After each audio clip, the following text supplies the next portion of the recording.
Good morning, good afternoon, good evening, whatever it may be in the timing that you might be watching this.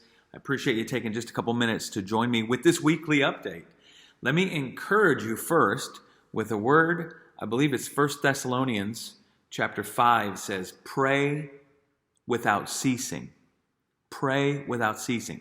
Start praying and just never stop. Now, I don't think that necessarily means that we need to only pray and never have regular conversations, whatever, but the idea I've used before is take the phone off the hook and leave it off the hook. Talk to God throughout the day. It's my goal. I hope it's your goal as well. I'm studying the book of Joshua.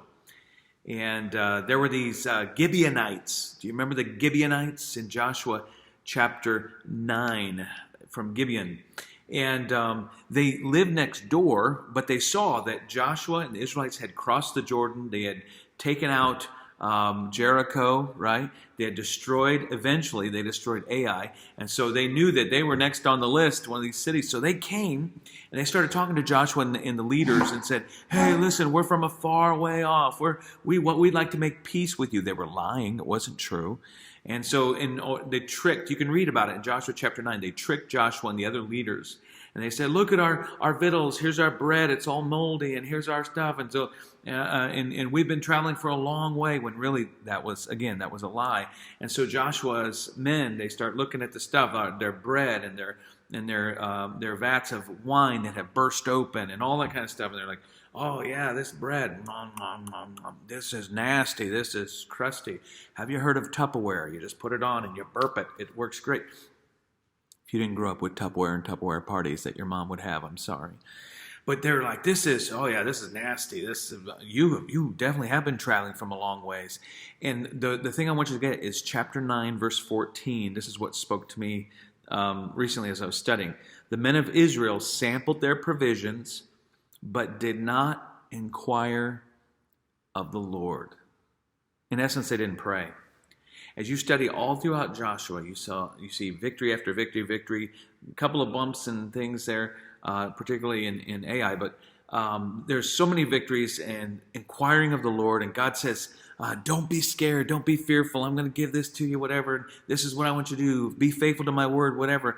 But this one little thing with Gibeon, this was the only group of people that it looks like Joshua and the Israelites ever created a peace treaty with. God told them to go in and just destroy everyone, take them out. This is the promised land. This is God's land that He's promising to us. And Joshua didn't listen, and the leaders didn't listen, and they ended up making a peace treaty with these Gibeonites who were lying to them. But the key is this: they did not inquire of the Lord. Let me just encourage you with something. Don't ever, ever, ever think that prayer is not needed. On even the simplest of decisions and simplest things, just pray that simple thought to the Lord. Just say, Lord, I know what I'm going to be doing today. I just pray over my day. I just pray over this meeting. I'm getting ready to go into this meeting. Lord, I just pray over this. Lord, something's on my heart today for one of my kids, for my wife, for my husband, whatever you may have.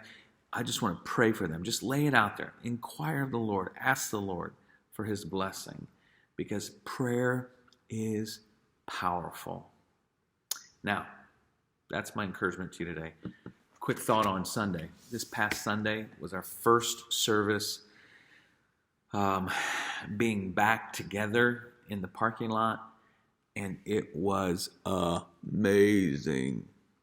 I mean, really, I'm not sure it could have gone any more smoothly. We even had a guest. Tim Kern was there from South Bend, Chi Alpha. He oversees Notre Dame, as well as IUSB and Ivy Tech and those things. And by the way, if you wanted to give an offering to Tim and his ministry through Chi Alpha and South Bend, it's not too late. You can go online and give that to the missionary guest. Just click the link that says missionary guest. We'd love to have you do that.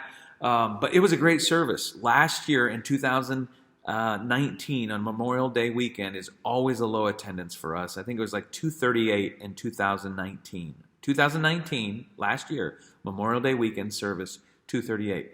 This past week, Memorial Day service, weekend service, 2020, COVID-19, we had 229.